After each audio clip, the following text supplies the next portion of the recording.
How to recover a hacked WhatsApp.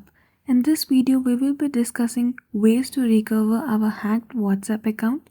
So without any delay, let's get started. Firstly, we need to remove our account from unknown device. For that, click on the three dots and there you will see the option of WhatsApp web. When you click on it, you will see the list of device where your WhatsApp is login. Click on the unknown type device and there you will see the option to log out.